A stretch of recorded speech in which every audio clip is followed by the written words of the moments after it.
on her toes, a bright smile on her face. "Isn't it wonderful, Corin?" she asked, her voice full of excitement.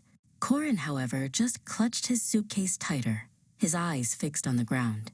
The Grand Academy of Arcane Arts loomed before them, a magnificent castle of spires and towers, but all Corin could feel was a flutter of nerves.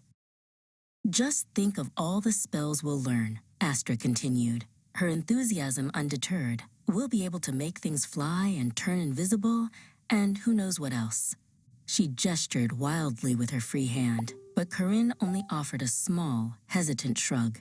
He was happy for Astra, of course, but he just wished he felt as brave as she did. They walked through the bustling halls, a river of students flowing around them. Astra pointed out all the magical wonders, books flying past them on their way to the library, quills writing on their own, and floating lanterns illuminating the high ceilings. Corin was amazed by it all, but still too shy to talk to anyone. He just followed Astra, a silent shadow in a sea of new faces. Their dormitory room was a cozy space with 2 beds and a large window. Astra immediately began to decorate, casting a spell that made a small, sparkling star appear above her bed.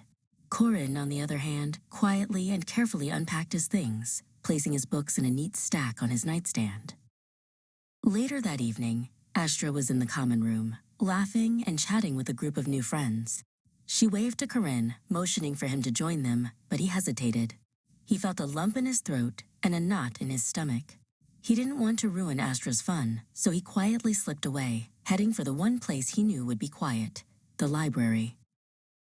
The library was a silent sanctuary, a place filled with the smell of old paper and the quiet hum of magic. Corin felt a sense of peace wash over him. He found a book on ancient runes, a subject he loved, and sat down at a large wooden table, completely lost in the pages. He was so focused on his book that he didn't notice another student, a girl named Lyra, approach and sit down at the same table. She was also shy, and she too found comfort in the quiet of the library.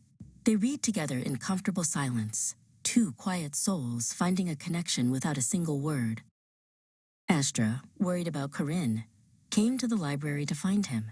She saw him and Lyra, both lost in their books, and a gentle smile spread across her face. She realized that Corin hadn't needed to be loud and outgoing to find his place. He had found his own way and his own friend. The next day, Astra, Corin, and Lyra were all together in the courtyard. Astra was showing them a new spell, creating a small, colorful butterfly made of light that fluttered above her hand. Corin and Lyra watched with interest, their faces filled with wonder. They walked together, ready for all the adventures that awaited them at the Grand Academy. Corin no longer clutched his suitcase. Instead, he walked with his head held high, a smile on his face. He had found his courage, his friends, and his home.